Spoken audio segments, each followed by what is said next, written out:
Buenos días a todos, les saludo con mucho gusto. Mi nombre es Regina García y Inca de Contadores Públicos les da la más cordial bienvenida al webinar Declaración Anual, Prima de Riesgo y Anual de ISR. Agradecemos su presencia, compromiso y tiempo para esta conferencia.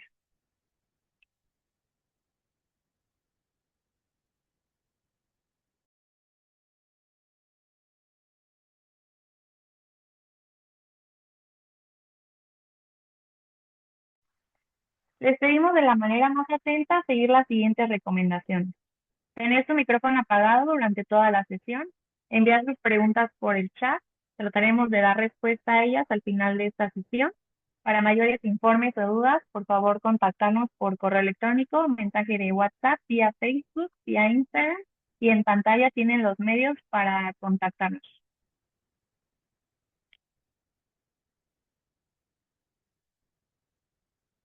Sin más que mencionar, iniciamos este webinar, Declaración Anual, Prima de Riesgo y Anual de ISR.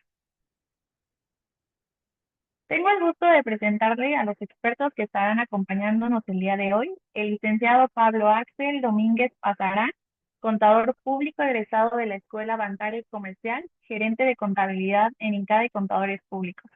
El licenciado Julio Alberto Montiel Prado, licenciado en Administración y Gestión de Pymes, egresado de la Universidad Politécnica y Maestría en Administración de Negocios y Finanzas de TecMilenio, gerente de nóminas en INCADE Contadores Públicos.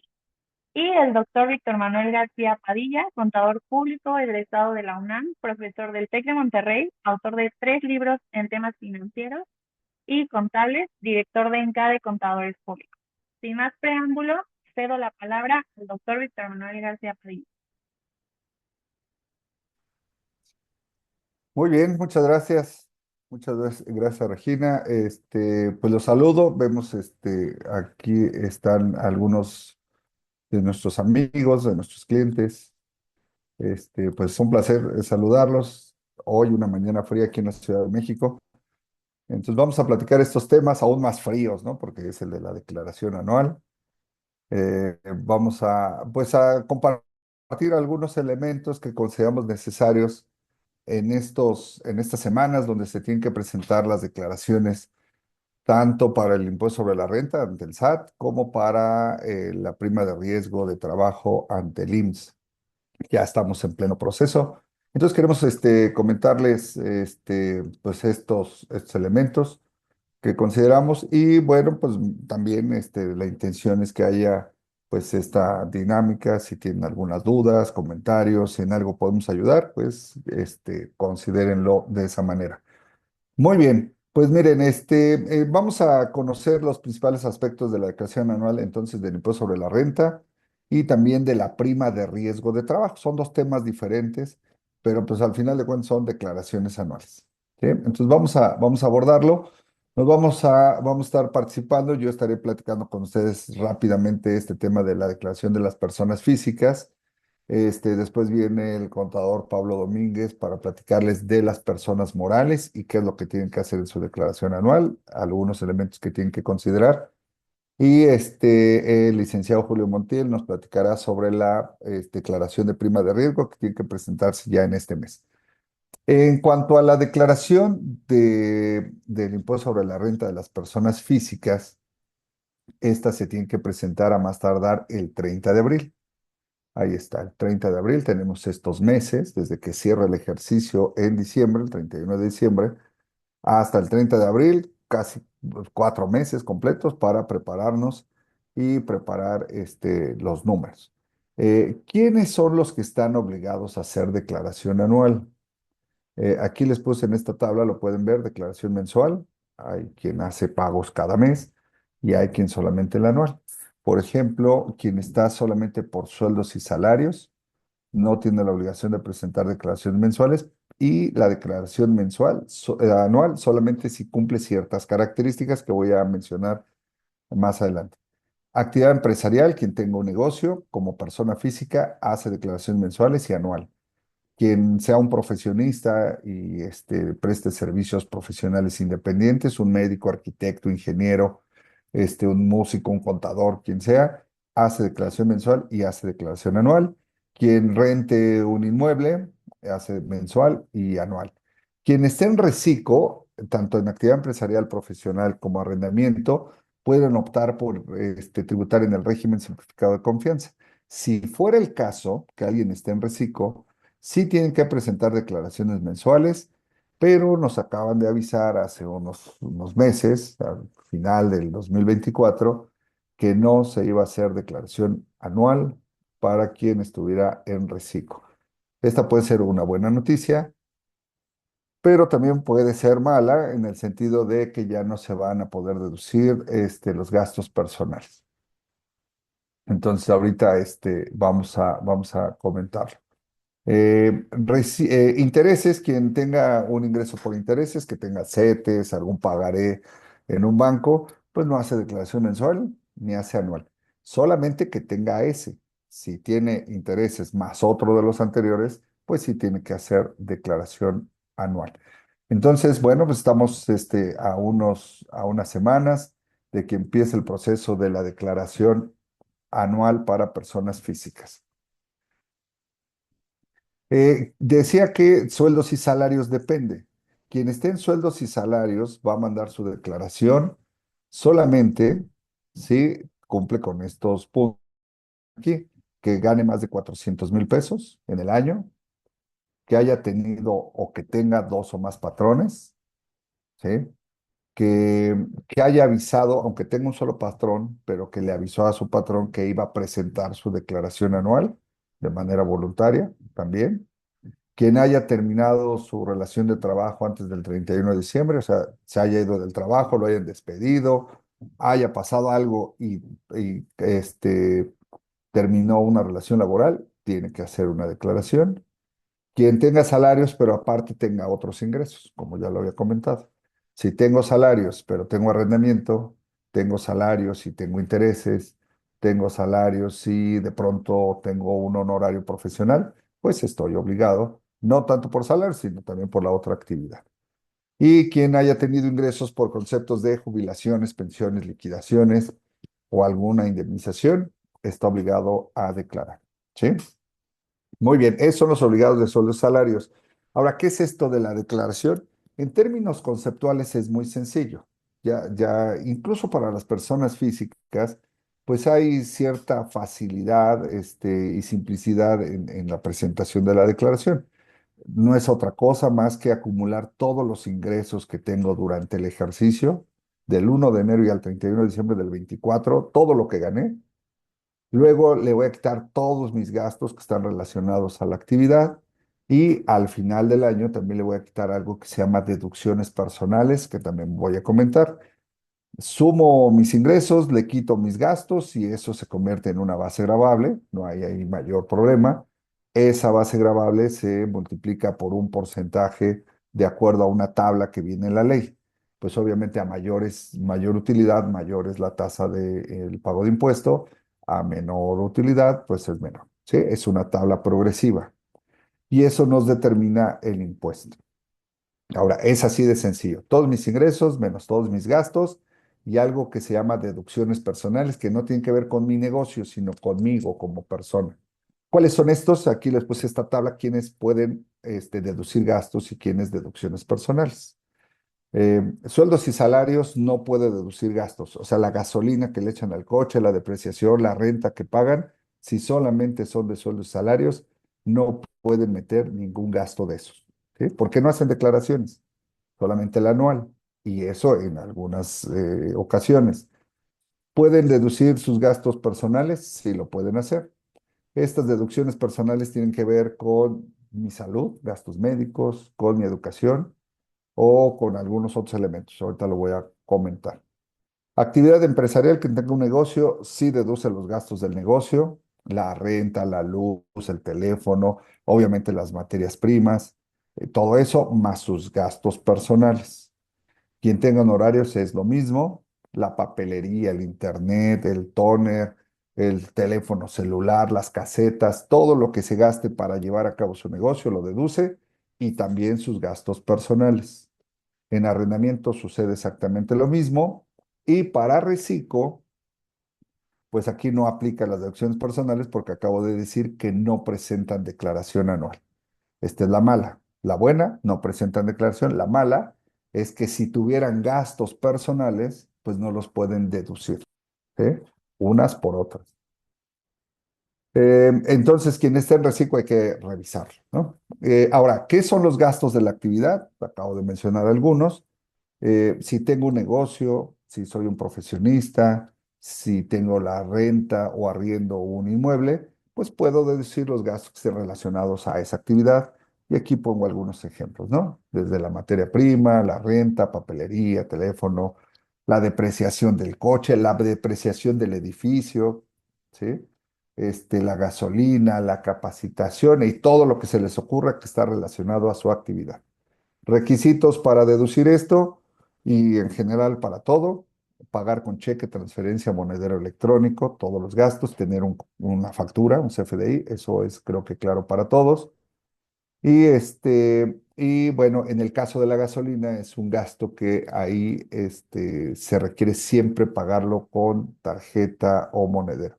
Los demás gastos incluso se permite que se paguen con efectivo cuando son menores a 2,000 pesos. Si ustedes van a Office Depot a comprar papelería y son 500 pesos, pues la pueden pagar con efectivo, piden su factura y es deducible.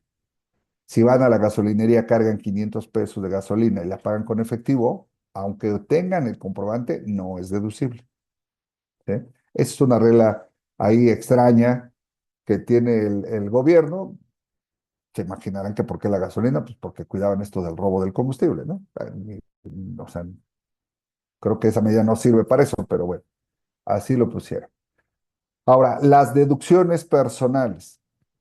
Las deducciones personales no tienen que ver con mi actividad, sino tienen que ver con mi persona. Por eso se llaman así, son gastos de mi persona. Entonces, independientemente si soy un profesionista, soy un arrendador, o tengo un negocio, o tengo sueldos y salarios, pues en común tenemos que necesitamos estas cosas.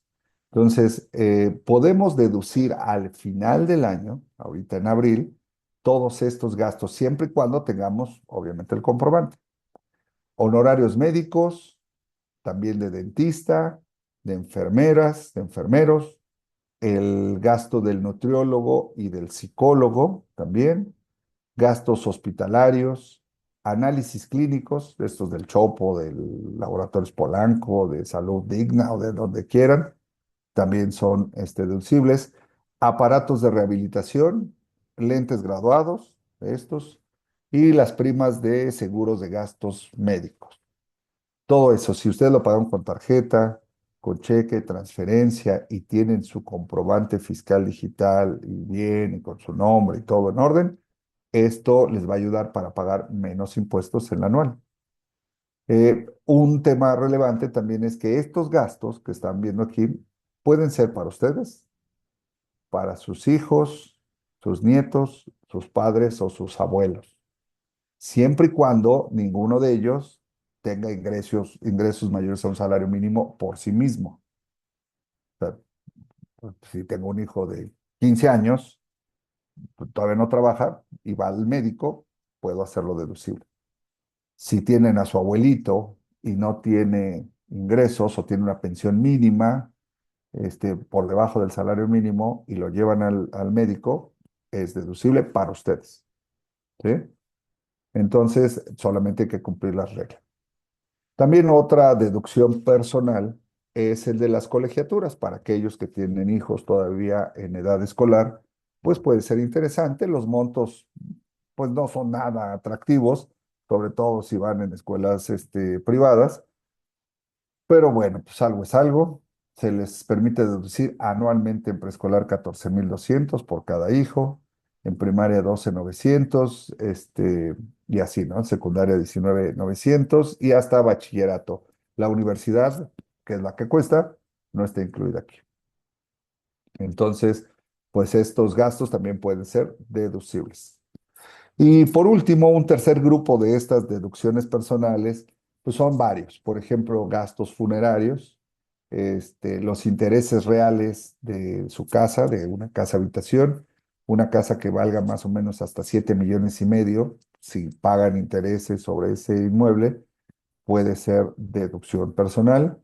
Los donativos que le hagan a la Cruz Roja, al Teletón, también. Si hacen aportaciones voluntarias a su Afore, eso también es parte de esta deducción. Y lo mismo, ¿no? Tienen que cumplir con los mismos requisitos que acabo de comentar.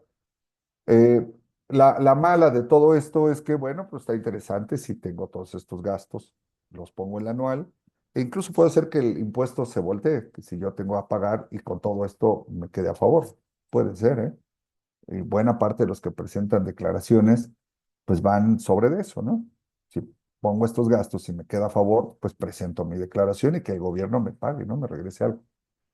El asunto es que tenemos límites para estas deducciones, no deben de exceder entre todas 198,000 pesos, entonces puede ser poco para algunos, para algunos otros pues es una cantidad suficiente. O el 15% del salario, la que sea menor. Por ejemplo, si alguien gana 1 millón de pesos, el 15% son 150,000. Entonces el tope de todas las deducciones sería 150,000, no los 198. Si alguien gana 2 millones de pesos, el 15% serían 300,000. No puede deducir 300,000. Ahí el tope serían 198,000. De los dos, el menor. ¿Sí? Y por último, es importante solamente comentarles que si no han hecho sus declaraciones de años anteriores, pueden hacerlas. Si hay saldo a favor, pueden presentarlas y sin ningún problema. El SAT tiene 40 días para respondernos si procede o no una devolución. Y nosotros tenemos el derecho de regresarnos hasta 5 años atrás. ¿Sí? Entonces, pues considérenlo de esa manera. Son algunos de los elementos que hay que tener en cuenta. Esto se hace en abril. Nosotros aquí en la oficina ya, pues ya estamos trabajando con todos los papeles de trabajo, con pues los cálculos, para que empezando el mes de abril se empiecen a enviar las declaraciones. ¿Sí? Muy bien, muy bien. Ahorita vamos a atender algunas de las preguntas que están llegando y damos un espacio también al final. Bueno, aquí nada más rápidamente, ¿cómo se considera quienes están bajo sueldos, salarios e ingresos asimilados a salarios?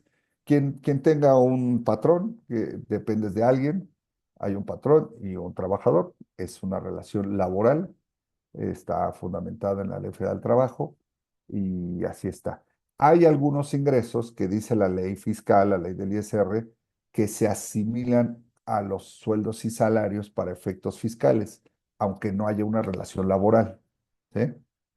Pero para hacer el mismo cálculo fiscal, los asimila a salarios, por eso se llaman así.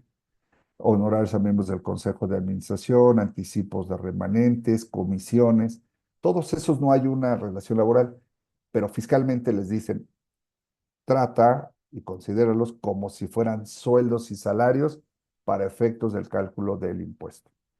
Dice que papás se consideran en la deducción aunque ya estén casados y vean, sí, sí, sí.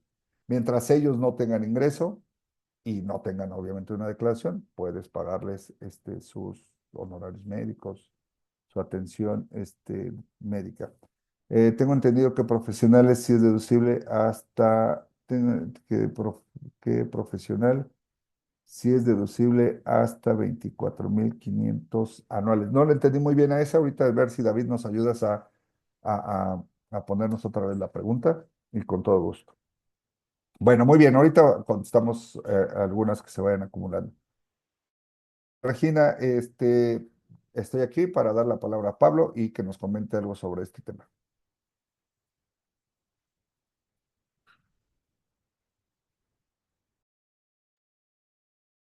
Hola, muchas gracias, contador. Bueno, buenos días a todos.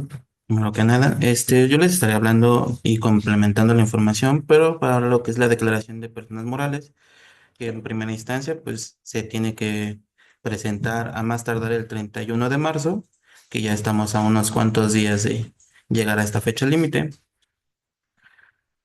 A comparación de lo que es la declaración de personas físicas, la declaración anual la podemos dividir en solo dos rubros, lo que consideramos como régimen general a las empresas y el régimen de reciclo.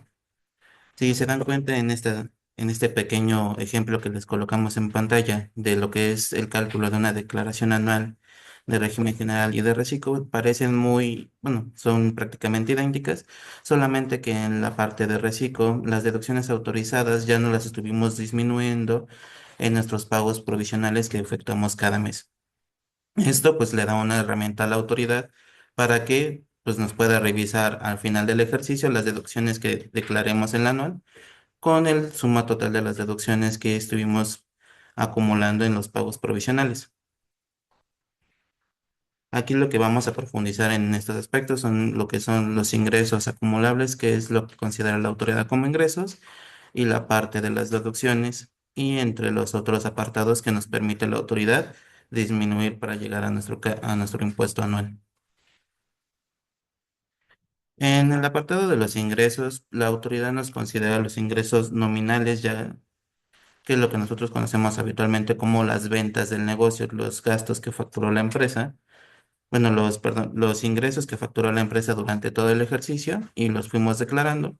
Eso, pues, es lo que primordialmente la autoridad nos estaría revisando, que nuestros ingresos facturados y vigentes hasta la fecha de la declaración sean idénticos a la que se esté manifestando en las declaraciones anuales. Otro ingreso que nos mantiene son los intereses ganados por las inversiones que haya cometido la empresa, como lo comentaba el contador Víctor. Pueden ser fondos de inversión, algunos plataformas de ganancias. Esto pues se tiene que manifestar en los pagos provisionales y en esto entramos con los otros ingresos. Otros ingresos abarcan muchos campos, pero básicamente la autoridad nos lo detalla como ingresos que haya percibido la empresa y que no sean del giro inmediato de esta misma. ¿Qué quiere decir esto? Si yo me dedico a vender autos y en algún periodo vendí una casa y la facturé, eso se consideraría como otro ingreso. Y en lo que es en régimen general, otra excepción es el ajuste anual por inflación, que esto, pues, al hacer un cálculo, nos puede salir que tengamos que acumular una parte del ingreso por este concepto. Esto solo aplicaría para el régimen general, ya que en reciclo este apartado, pues, desaparece de la declaración. En lo que son las deducciones autorizadas, lo que tenemos básicamente son nuestros gastos percibidos por la parte de nuestros proveedores que estén soportados con un CFDI y que tengan de forma correcta todos los parámetros que nos marca la ley. Esto como que sea el RFC, el código, el domicilio fiscal, que sí esté efectivamente timbrada.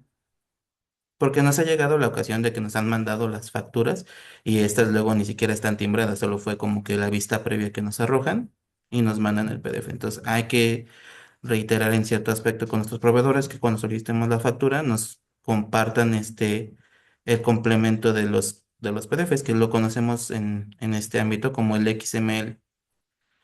La otra deducción que viene siendo por parte de que podemos disminuirnos es la parte de la depreciación fiscal. La depreciación fiscal básicamente es tomar todos nuestros activos fijos de la empresa, actualizar la depreciación contable que estuvimos aplicando en base a las reglas que nos marca la ley y esa diferencia por la inflación que haya percibido el ejercicio, pues no lo permite ser deducible. Esta deducción, cabe recalcar, que no está sujeta a un CFDI, ya que el activo fijo ya no lo habían facturado, puede ser en ejercicios pasados, y nosotros estamos continuamente haciéndonos esta deducción. Es algo que sí es importante mencionar, ya que actualmente la autoridad en este tema de deducciones se ha puesto un poquito más estricto a la hora de la revisión y nos ha llegado situaciones en donde nos dice, oye, no, te dedujiste tanto de gastos y yo solo tengo soportado en CFDI esto, pues no nos queda más que decirle, ¿sabes qué? Sí, tengo mis deducciones de mis gastos en CFDIs, pero también la ley me permite hacerme deducible estos conceptos que no están amparados por un CFDI. La otra, que es la que muchas empresas tienen, son sobre los gastos relacionados con la nómina, que en esto prácticamente serían los sueldos y salarios, y, y lo que se le paga al seguro social y lo que se le retiene a los empleados. Ya por último, otro CFDI que no precisamente, bueno, otra deducción que no tenga precisamente un CFDI asociado es el costo de venta, ya que muchas empresas actualmente manejamos cuestiones de inventario, que es la compra de nuestra materia prima, mandamos y la empresa posteriormente le asigna un costo a sus ingresos y es lo que nos disminuimos para la declaración anual. Esto también se le tiene que notificar a la autoridad porque pues son de las partidas que nos están cuestionando en cuanto a las deducciones que nos hacemos, lo que le mencionamos a la autoridad. Aquí, de igual manera, como en los ingresos, juega lo que es el ajuste anual por inflación. Esta partida juegan tanto en ingresos como en gastos, dependiendo de lo que son los créditos y las deudas de la empresa. Si en este caso las, las deudas fueron mayores, pues juega para la parte del ingreso, y si los créditos fueron mayores, juega por la parte de las deducciones. Por eso es importante que actualmente, así que tengamos una conciliación tanto de los FDIs emitidos que nos lo mandaron sus proveedores y los que tienen actualmente vigentes en el SAT, porque no nos exime de que nosotros tengamos un comprobante en nuestro poder y que posteriormente el proveedor por alguna razón no lo haya cancelado, y entonces ahí estaríamos incumpliendo en una normativa. Esto también abarca en nuestras facturas emitidas en la parte de los ingresos, porque reitero, actualmente en las revisiones de la autoridad está cotejando solamente con CFDIs emitidos. Esto, al cancelar nuestros ingresos, pues puede ser un foco de alerta para la autoridad y puede llegar hasta instancias de bloquearnos los sellos de facturación temporalmente para que esclarezcamos esto, porque obviamente al nosotros cancelar nuestras ventas, estaríamos entrando a uno lo que nosotros conocemos como una discrepancia fiscal en tanto nuestros ingresos y nuestros gastos.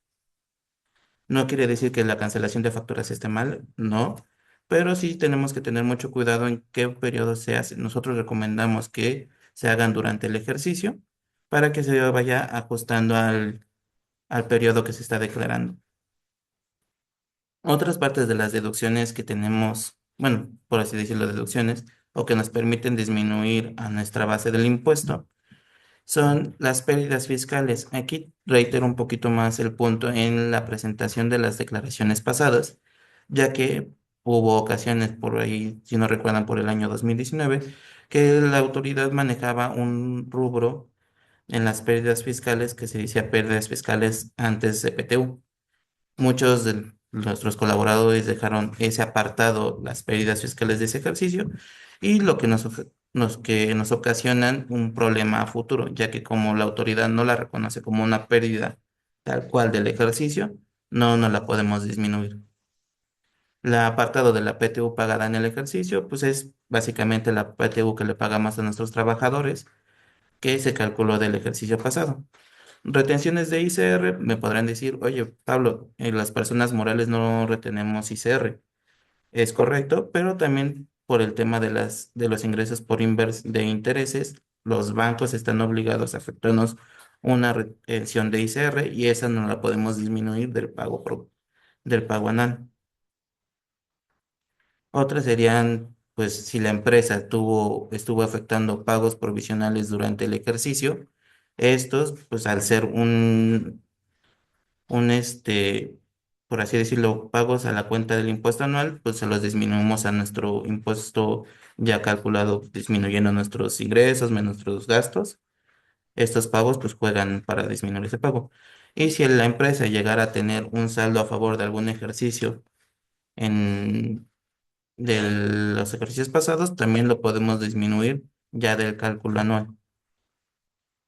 Esto pues es importante manifestar en cierto caso para que tengamos muy afianzado lo que son nuestras cuentas de gastos, de ingresos de las empresas, para no tener sorpresas en la declaración anual, ya que actualmente, pues, como todos lo sabemos, ya la información la encuentran precargada, ya no es tan fácil modificar los rubros, ya si yo quiero modificar ingresos, en el caso, tengo que presentar una complementaria del pago provisional.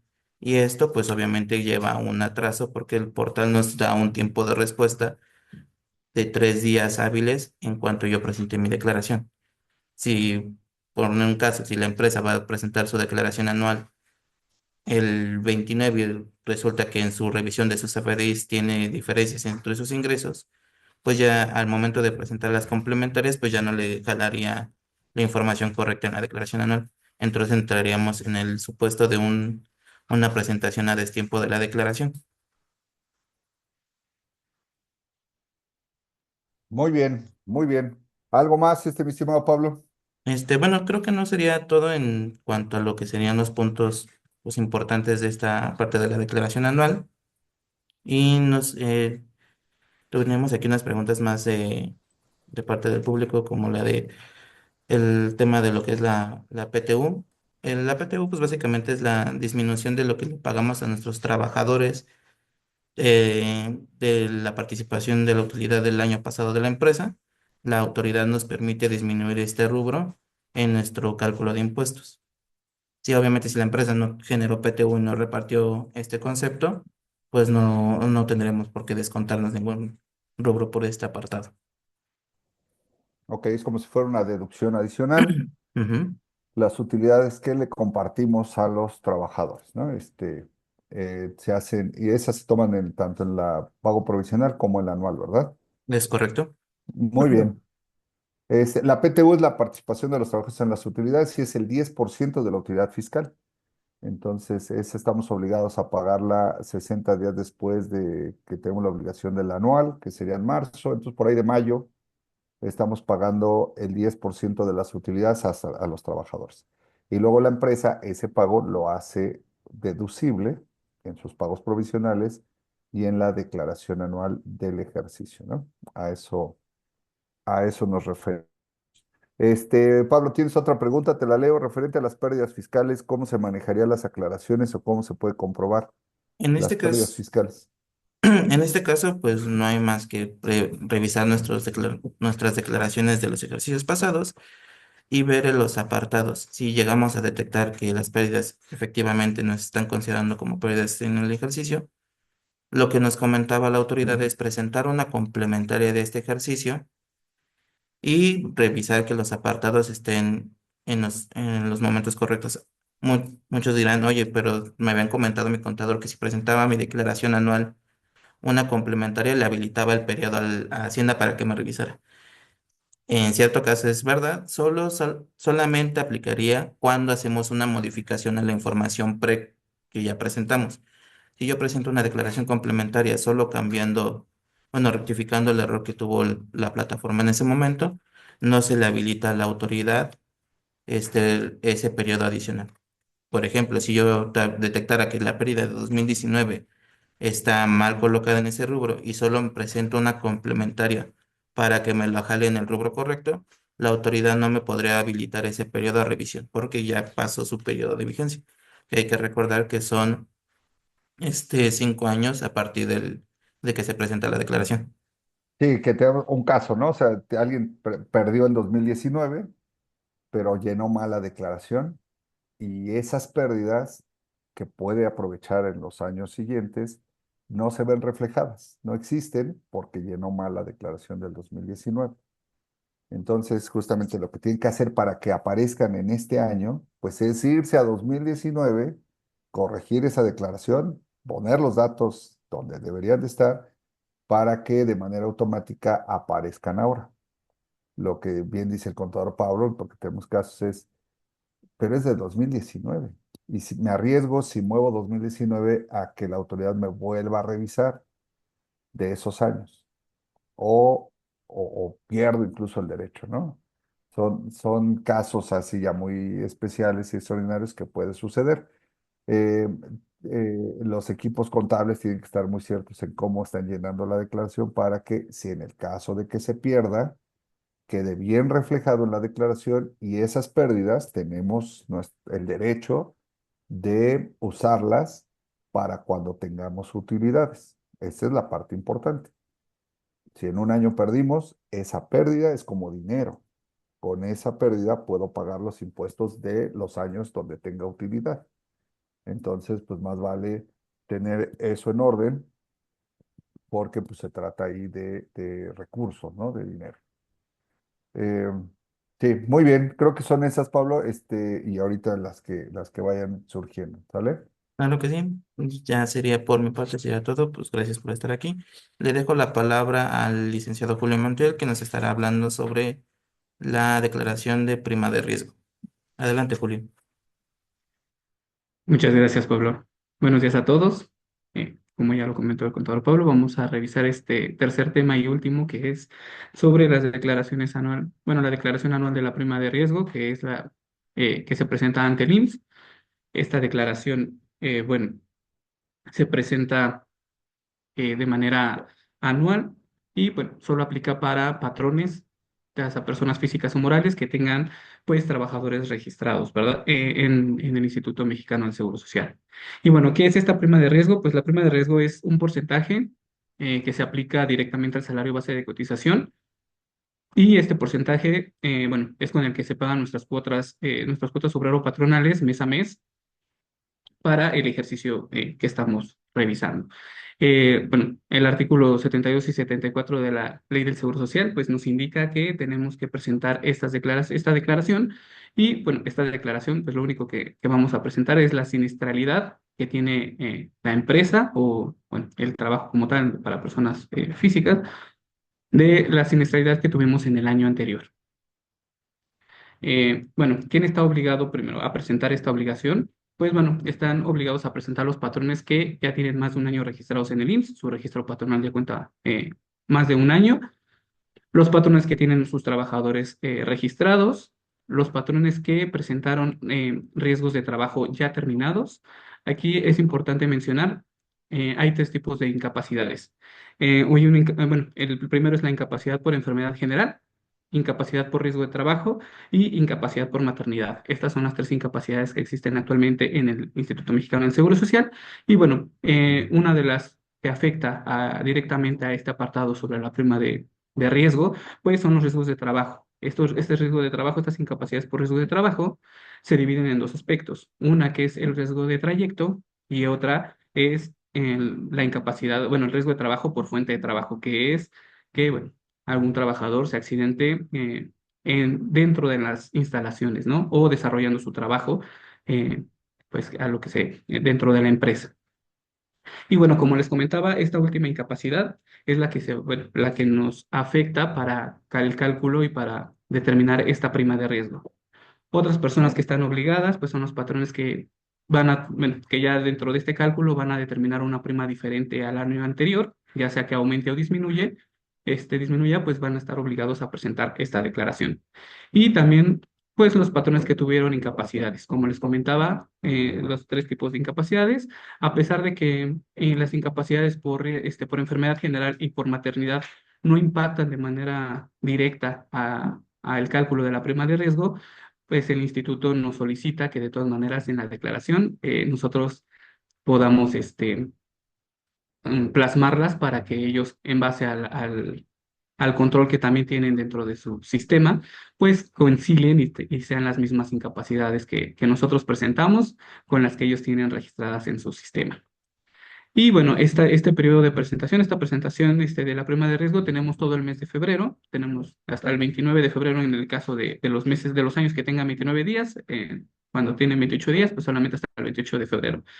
Y los medios de presentación es por medio del SUA, del Sistema Único de Autodeterminación. Necesitamos tener este programa instalado que es para hacer esta autodeterminaciones, porque por medio de ahí se van a registrar las incapacidades y se van a obtener los archivos y las cédulas para posteriormente ingresar al portal del IMSS, que es el ITSE, y presentar este archivo o subir este archivo que ya con los cálculos que realizamos y hacer la presentación de manera oficial ya al Instituto Mexicano del Seguro Social por medio de este portal que nos brinda.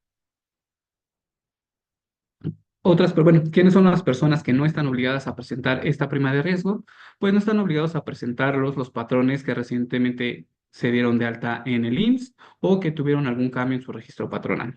Para que nosotros estemos obligados a presentar la prima, es necesario que el patrón haya tenido su registro o hubiera estado el año completo del año que se va a presentar. Esto quiere decir que si están obligados a presentar su prima, los que estuvieron desde el 1 de enero del 2024 hasta, pues hasta el 31, ¿no? Si una persona hizo algún cambio o se dio de alta durante el ejercicio, pues no está obligada a presentar esta declaración. Pero bueno, otro punto que no están obligados a presentar son cuando la prima de riesgo es igual a la anterior, cuando tenemos, bueno, ya nuestro cálculo a presentar nos da igual a la prima que tenemos en el año anterior, pues no estamos obligados a presentarla. Y de todas maneras, yo les aconsejo o yo les recomiendo que la presenten porque muchas veces, a pesar de que no está obligado a presentarlo, llegan a requerirnos la información o a darnos cartas de invitación o incluso multas por no haberlo presentado. Aunque la prima sea la misma, yo les aconsejo que la presenten. Digo, no va a tener ninguna diferencia para sus cálculos, ningún incremento, pero pues yo les aconsejo que la presenten porque a pesar de que no estén obligados, llegan a tener cartas de invitación o solicitudes del instituto donde nos indican que no la presentamos. Y otras personas que no están obligadas son los patrones que tienen menos de 10 trabajadores y obviamente no hayan tenido ningún riesgo de trabajo o ninguna siniestralidad. Y el patrón que no haya tenido también durante más de 6 meses ningún trabajador dado de alta, tampoco están obligados a presentar esta declaración. Y bueno, unas consideraciones importantes que se tienen que tomar en cuenta para la presentación es que tenemos que considerar los riesgos de trabajo que se presentaron durante el ejercicio y que sean accidentes de trabajo ya terminados. Si por alguna razón tuvimos un riesgo de trabajo que inició, no sé, en el mes de noviembre o en el mes de diciembre y aún la persona sigue con incapacidades que no haya terminado aún, que incluso en el mes de enero ya del siguiente ejercicio tenga incapacidades subsecuentes, estos riesgos de trabajo no los vamos a considerar en esta declaración porque nos indica que tienen que ser riesgos de trabajo ya terminados. Igual con los accidentes de trayecto hay que considerarlos a pesar de que no afectan de manera directa, pero tenemos que considerarlos al igual que la enfermedad, que las incapacidades por enfermedad general. Y bueno, si no cumplimos con esta obligación, pues el IMSS nos puede modificar la prima si detecta que hay inconsistencias. Como ya les comentaba, esta prima tenemos para presentarla hasta el 29, hasta el 28 de febrero. Entra en vigor ya la modificación de la prima que hayamos calculado a partir del 1 de marzo. Y bueno, justamente el IMSS va a tener ese tiempo para revisar que nuestras declaraciones sean correctas. Si detecta alguna inconsistencia, pues no nos va a requerir. El IMSS es muy bueno para mandar requerimientos, para mandar invitaciones, entonces nos va a requerir si hay alguna diferencia, alguna incapacidad que no hayamos considerado y afecte directamente a la prima, pues nos lo va a indicar. Y pues también nos va a indicar esta modificación con nuestra respectiva multa, que puede ir desde las 20 UMAS hasta las 350 UMAS, dependiendo pues el caso y la empresa, el número de trabajadores o el número de incapacidades omitidas, que pues ya en cuestión monetaria puede ir desde los 2.171 pesos hasta los 38.000 pesos, aproximadamente ya con la UMA actualizada. Además de que nos puede solicitar algunas auditorías o revisar solicitar nuestra información para revisarla. Y pues también el IMSS, como ya sabemos, no nos la va a enviar, no nos va a mandar nuestras invitaciones o nuestros requerimientos de manera inmediata. Se tardan algunos meses o incluso pues hasta años en los ejercicios, luego nos las mandan hasta otros ejercicios, las cartas de invitación o los requerimientos.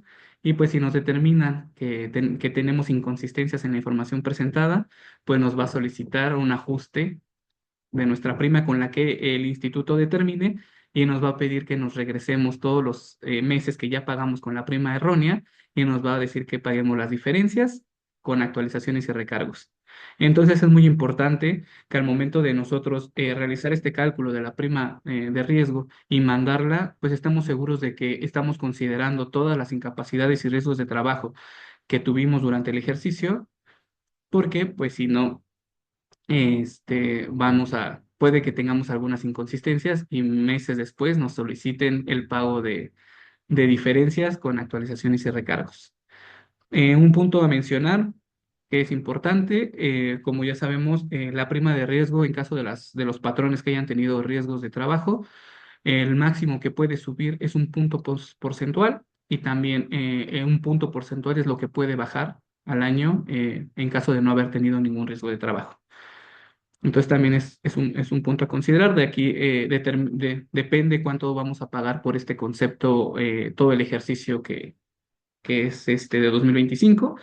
Y pues es muy importante tener el control de sus incapacidades y al momento de hacer la declaración, pues plasmarlas con los días que también tiene registrados en IMSS porque puede llegar a haber algunas diferencias. Entonces, bueno, no sé si con este apartado tengan algunas preguntas. Ya me parece que hay algunas preguntas. Sí, aquí Eh, hay unas preguntas, Julio.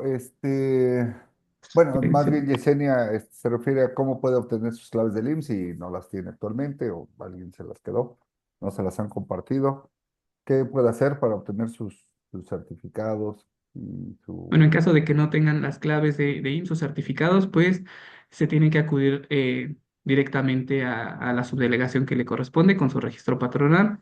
En este caso, si ya hay unas existentes, pero no se cuenta con esas claves, pues primero sería solicitar una revocación de las claves actuales y luego ya una solicitud para generar los nuevos certificados y las nuevas contraseñas.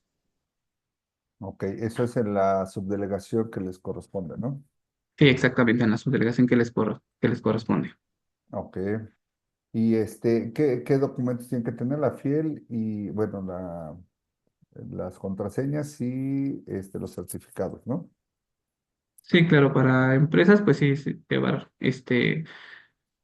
si se van a, bueno, para empresas, pues es necesario llevar el RFC, El poder. su poder notarial o su acta constitutiva para poder solicitar la información. Si ya tienen o ya cuenta con un registro patronal, pues obviamente llevar la tarjeta patronal y la identificación, que es la identificación en el IMSS, para poder realizar pues sí, estas modificaciones. Muy bien, pero se puede hacer, o sea, es Sí, claro. revocar las que ya están. Si no las tienes, Yesenia, revocarlas y pedir que se vuelvan a generar. Eso puede ser hasta común de que se te olviden o perdiste el papelito donde lo anotaste. Pues hay que hacer ese proceso. No pasa nada, se pueden empezar a reactivar, ¿no? Adelante, Yesenia. Gracias. Y en caso de ir al IMSS, forzosamente debe de acudir representante legal, ¿cierto? Sí, o la persona que tenga algún poder notarial, pues también puede acudir. Mm, Gracias. Sí, hay que llevar ahí Ok, el poder, la copia o la carta poder para que te hagan la gestión. Sí, así es. ok, Eh, otra pregunta que nos indica, dice, si tengo la prima máxima y tuve un caso de riesgo de trabajo, pero ese riesgo duró 4 meses, ¿debo presentar la prima de riesgo? Sí se debe de presentar por el riesgo de trabajo que se tiene, aunque a lo mejor ya no va, bueno, ya no va a subir la prima, porque bueno, ya se encuentra con la prima máxima. Recordemos que dependiendo la clase de riesgo que tenga la empresa, pues es una prima máxima diferente, ¿no? Dependiendo la clase que tengamos, ¿no? Clase uno hasta la clase 5.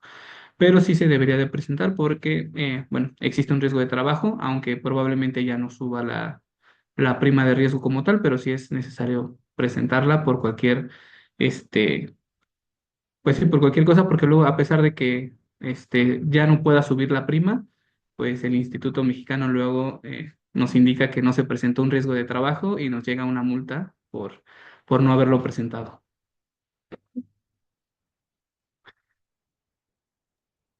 Había un antes, Julio, que decía cuáles son las funciones del ITSE, SIPARE, SUA y SIROC. Esos Sí, acrónimos, ¿de qué se tratan? exacto. Bueno, las funciones, el ITSE es el portal del IMSS, del Instituto Mexicano del Seguro Social, donde se pueden hacer los movimientos de los empleados. En en esta página nos permite hacer movimientos de empleados, altas, bajas, modificaciones de salario, nos permite descargar las emisiones de los pagos de cada mes de nuestras cuotas obrero patronales. Ahí nos da el Instituto Mexicano del Seguro Social los resúmenes de pues de los pagos que se tienen que hacer mes a mes y los empleados que están dados de alta o que están vigentes actualmente. Y pues también en bueno, en este portal del ITSE nos tenemos la posibilidad de presentar la declaración de prima de riesgo y también pues nos permite hacer también consultas justamente de riesgos de trabajo vigentes o terminados, entre otros trámites más. El CIPARE es otro portal que nos brinda igual el seguro el IMSS, el Instituto Mexicano, para poder realizar bueno, en este portal podemos solicitar la línea de pago para poder nosotros hacer el pago justamente de nuestras aportaciones. Aquí podemos generar nuestra línea de pago en ventanilla o para poder hacer la transferencia de nuestras cuotas y también nos permite solicitar los FDIs de los pagos que hemos realizado, hacer consultas de ver de los meses que se han pagado, los que tienen algún adeudo. Desde este portal lo podemos hacer. Oye, Julio, perdón El, que te interrumpa, es importante, tiene que ver con parte de lo que decíamos fiscal. Cada pago ahora que se le hace al Seguro Social, ellos emiten una factura, ¿no? CFDI. Y a veces pues, damos por hecho que el puro pago de las cuotas ya nos genera este, la deducción, pero necesitamos tener la factura. sí, justamente desde este portal podemos nosotros descargar estas facturas, solicitarlas y descargarlas de cada bueno, de cada mes que estemos realizando estos pagos. Bueno, otro de los programas es el SUA, que es el Sistema Único de Autodeterminación. Este programa, pues, es donde nosotros como empresas o como personas físicas metemos y llenamos manualmente nuestra información para poderla comparar con la información que nos está brindando o que nos brinda el IMSS. Cada mes el IMSS nos da unas emisiones donde ellos nos indican qué trabajadores están vigentes y cuál es el monto que tenemos que pagar de estos trabajadores que están vigentes al mes y al bimestre. En el SUA nosotros es nuestro registro personal, donde nosotros tenemos que dar de alta a los trabajadores que tenemos vigentes y justamente comparar este punto bueno, comparar nuestro registro del SUA con los que tiene el IMSS para verificar que todo esté bien. Y el IMSS pues también luego se llega pues no equivocar, pero no nos llega a poner todos los movimientos y luego llegan a haber diferencias. Por eso es importante que tengamos este sistema de autodeterminación, donde a lo mejor nosotros dimos de alta a un trabajador y el IMSS no nos lo está poniendo, pero pues ya cuando lleguen las diferencias, sí no los va a cobrar esa persona, ¿no? Entonces es importante tener este sistema y justamente desde este sistema es donde nosotros vamos a registrar las incapacidades y los riesgos de trabajo para poder generar un archivo que es el punto DAP, que es el que posteriormente se va a presentar para la declaración de prima de riesgo. Y por último, el CIROC, pues también es una página, es un sitio web que nos habilita el Instituto Mexicano del Seguro Social para dar de alta obras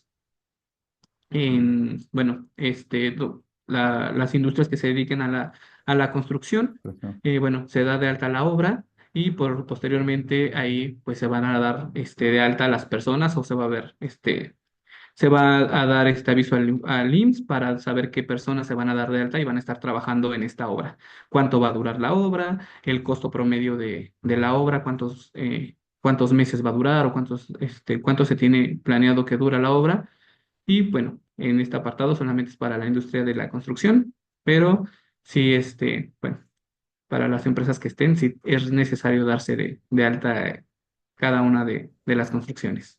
Muy bien. Julio, ahí tienes otras preguntas, así de manera breve. Dice Vero Jacobo, buenos días. ¿El apartado de riesgo de trabajo que tiene el ITSE está actualizado? ¿Es fiable? Pues solamente va a aparecer en el ITSE solamente aparecen los riesgos de trabajo. Si hubo riesgos de trabajo, si hay incapacidades, no se ven reflejados bueno, no lo muestra el ITSE.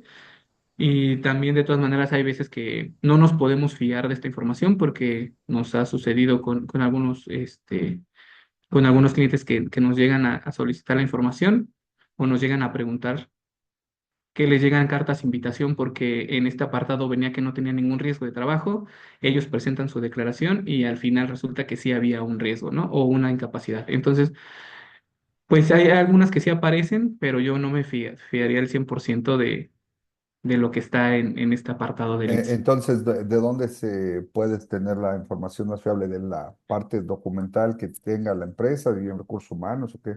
Sí, ahí es muy importante que recursos humanos tenga muy bien el control de las personas que presenten incapacidades, que les den sus hojas de incapacidad o sus formatos ST7 o ST2 de riesgo de trabajo. Y de todas maneras, también hay otro portal que se llama Escritorio Virtual, donde también se puede solicitar información de incapacidades o riesgos de trabajo, pero igual, de igual manera, pues no nos podemos fiar de esta información. Muy bien, muy bien. Dice que los patrones estamos obligados a hacer la declaración anual de asimilados, dice Marisa, de asimilados a salarios de las personas físicas que prestan servicios con nosotros. No tienes obligación de hacerles la declaración de las personas físicas a nadie. Para eso hay una obligación que establece la ley del impuesto sobre la renta, que en el mes de diciembre hagas un ajuste anual del ISR. En la primera quincena normalmente de diciembre, hacemos un ajuste con todos los ingresos que tiene el trabajador o el asimilado. Les calculamos nuevamente el impuesto ahora anual y si les sobró, pues se lo damos. Y si les faltó, se lo quitamos, el impuesto sobre la renta. Hasta ahí, esa es la obligación que tiene el patrón. Si alguno de los trabajadores te avisa que va a presentar su propia declaración, a ese no le haces el ajuste. Entonces, por eso, por ahí del mes de octubre, noviembre, la empresa tendrá que decirle a sus trabajadores, oigan, si alguien va a presentar su declaración anual, avísenme.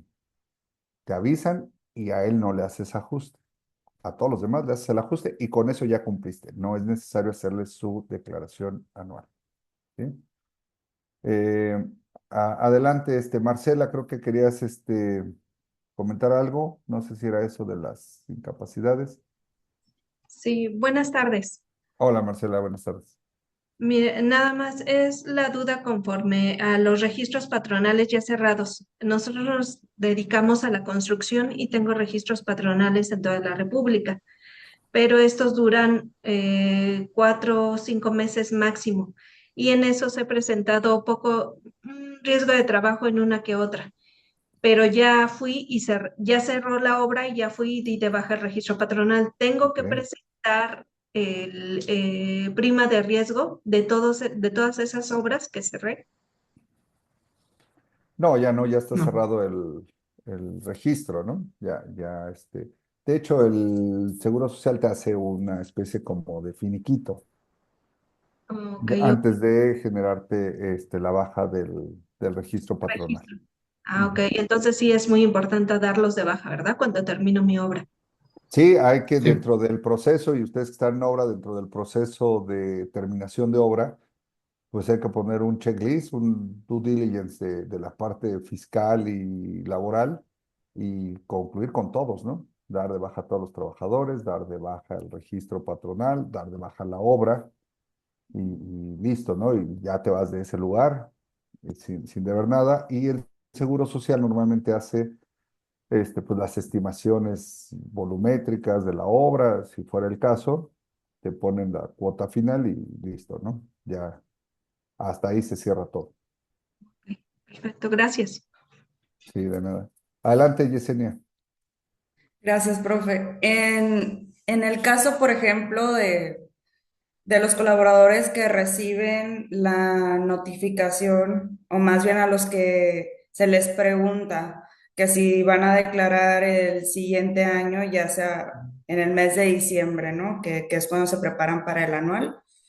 Y se le pregunta al colaborador, ¿declaras o no? Caso de que sí, la empresa emite una carta de aviso de que el colaborador declara.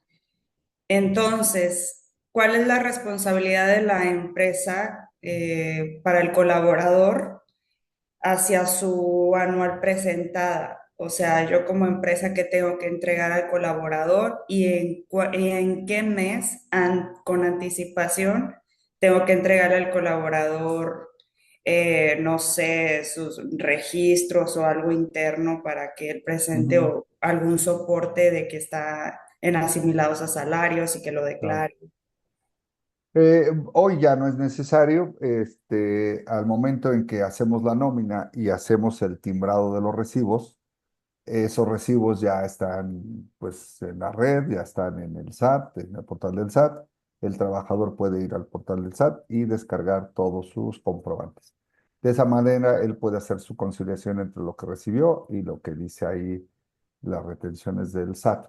Anteriormente, si recuerdan, algunos tal vez se acuerden, que había constancias de retención. Entonces, el patrón tenía que darle una constancia al trabajador de lo que le había pagado y lo que le había retenido. Sí, Eh, correcto. Eran, ¿no? Todos buscábamos al final del año las constancias del banco, del arrendador, del que me retuvo.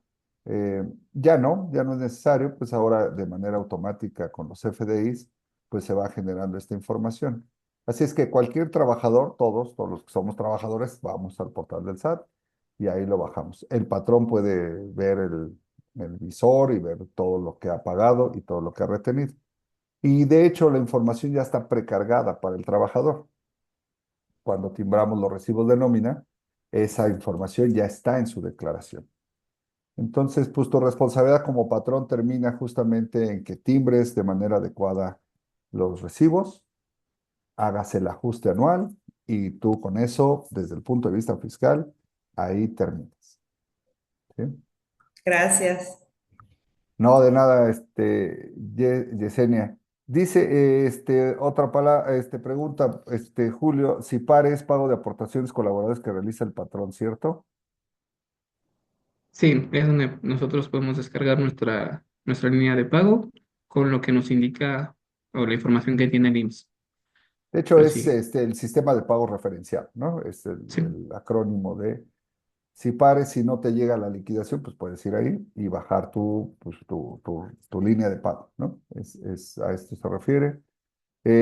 Luis nos pregunta, buenos días, ¿existe alguna manera de revisar el total de mis incapacidades en caso de que algún trabajador no las notificara, ejemplo, las tramitó dentro de un periodo vacacional?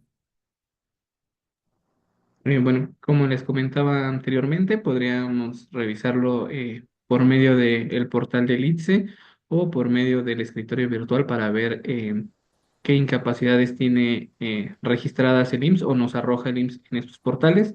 Pero, bueno, como les comento, no es completamente fiable esta información. Lo correcto sería, en caso de que algún trabajador haya tenido incapacidad, pues justamente para justificar las faltas que tenga cualquier trabajador, pues que les presente sus incapacidades que les da el Instituto Mexicano para que ustedes también tengan el control físico de las incapacidades que se las está dando, que les está dando el trabajador. Muy bien. También hay otra pregunta, dice Susan, dice, ¿es cierto que al contratar a alguna persona con discapacidad, en este caso auditiva, como patrón, puedo deducir el 25% de su salario? Sí, o sea, puedes deducir el 100% del salario primero. Y luego hay algo que se llama estímulo fiscal. El estímulo fiscal es adicional al salario del trabajador, todavía es un 25% más, ¿no? Números así cerrados. Si pones 10,000 pesos y le pagas a alguien 10,000 pesos, los 10,000 son deducibles, ya, por ser salario. Pero aparte tendrías 2,500 como un estímulo fiscal adicional, ¿no? Débiles visuales, alguien con alguna discapacidad puede estar ahí, ¿no? Así es. Muy bien, creo que son las preguntas las que veo por aquí. No sé si alguien de los que está aquí tenga alguna pregunta, puede abrir su micrófono o aquí en el chat para ir concluyendo. Regina, para ir concluyendo, si tú tienes algo que comentarnos. Esperamos unos minutos a ver si alguien tiene una pregunta. Igual si pueden levantar la mano en Zoom.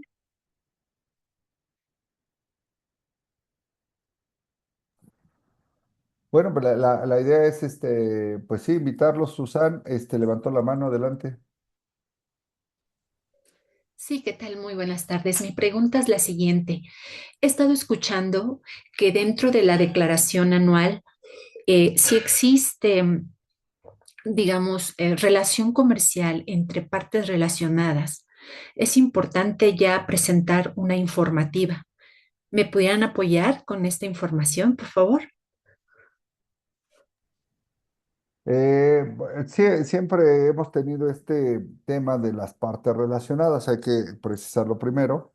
Las partes relacionadas son aquellas que pudieran tener una participación societaria en conjunto con dos o más entidades, o incluso la ley va más allá, quien pueda tener se llama influencia significativa, aunque yo no sea el socio de otra empresa, pero si están en mi domicilio, si yo dicto las políticas de ventas, dicto las normas, el reglamento, pues prácticamente yo soy el dueño, aunque no aparezca en la otra empresa como socio. Si este fuera el caso y hay operaciones entre estas empresas, en empresas de un grupo, entonces se podría requerir en ciertos casos y con ciertos montos la presentación de un estudio de precios de transferencia. Es eso lo que pasa, ¿no? O sea, si entre ellas no se vende nunca, pues no pasa nada. Pero si hay una que le vende a la prima, a la empresa prima y a la otra a la empresa hermana y van vendiéndose y comprándose cosas, bueno, lo que la autoridad quiere saber es si esos precios que se establecen son los de mercado o están estableciendo precios diferentes para ayudar una a la otra. Entonces, si fuera el caso de que hay partes relacionadas, primero, si se tiene las características de que sea parte relacionada, hay que reportarlo. Y luego la otra es la obligación de hacer un estudio de los precios de partes relacionadas, pero eso sí es bajo ciertos importes, ¿no? De ventas, de operaciones, etcétera. ¿Sí? Entonces, la declaración anual tiene dos columnas, de hecho, para que anotemos cualquier importe y nos pone una columna para partes no relacionadas y otra partes relacionadas. Si yo hice una venta de 100 pesos que vendí, 80 se los vendí a partes no relacionadas, o sea, o terceros, lo pongo en esa columna, y los otros 20 pesitos se los tendría que poner en partes relacionadas. ¿Sí? Siempre y cuando pues caiga en esa característica. Así es. Muy amable, gracias. No, de nada, Susan. Bueno, hay otra pregunta para Julio. Dice, en las partes de las incapacidades, el pago que corresponde al patrón sería únicamente los tres primeros, me imagino que tres primeros por el 50% días, o cómo se maneja. Ok. Bueno, para Julio. las incapacidades, hay, como ya les comentaba, tres tipos de incapacidades. Las de enfermedad general, bueno, los primeros 3 días de incapacidad, ni el patrón ni el IMSS están obligados a pagárselas al trabajador. Solamente es para justificar sus faltas, pero los primeros 3 días de incapacidad, el IMSS no los paga, el IMSS empieza a pagar a partir del cuarto día y el patrón tampoco está obligado a pagar esos días de incapacidad. Obviamente depende, pues, las políticas de la empresa. Hay algunas empresas que, pues, apoyan a sus Sería como trabajadores. una prestación, ¿no, Julio? O sea, Sí, te pago los primeros 3 días de enfermedad. Si te da gripa y te incapacitas 3 días, pues yo te los pago. Esa es una prestación. El Seguro Social normalmente da incapacidades por 2 o 3 días. Nunca da por 4 porque no quieren pagar. Entonces siempre da de 3 días. Y entonces, si no hay una política de previsión social o de prestación de parte de la empresa, pues el trabajador se enfermó y no cobró. Y su seguro que tiene contratado y el cual paga y paga el patrón, pues no sirve porque quiere enfermedades más graves. Ajá. exactamente. Bueno, y nada más para las enfermedades, pues, bueno, las incapacidades por enfermedad general, recordar que a partir del cuarto día se pagan únicamente el 60% del salario con el que esté registrado para enfermedad general y para el caso de incapacidades por maternidad. Y para riesgo del Este, trabajo, para riesgo de trabajo se paga el 100% de su salario. Y bueno, para riesgo de trabajo sí se paga desde el primer día de incapacidad. Se pagan bueno, el instituto paga las incapacidades al 100% al trabajador. Así es como se maneja. Muy bien. Muy bien, pues creo que son todas las preguntas. Esperamos haber contestado con claridad. La intención es un poco generar aquí con los comentarios, la discusión, las inquietudes y pues advertirles de algunos elementos que tienen que cuidar. Esta es la intención de este webinar, de platicar con ustedes. Entonces, bueno, pues si no hay alguna otra pregunta, nos estamos despidiendo, Regina. Sí, muchas gracias a nuestros expertos por compartirnos sus conocimientos con todos nosotros y a ustedes por acompañarnos. Les comparto nuestras redes sociales y una encuesta de satisfacción. Nos pueden seguir en Instagram, en Facebook y visitar nuestro sitio web.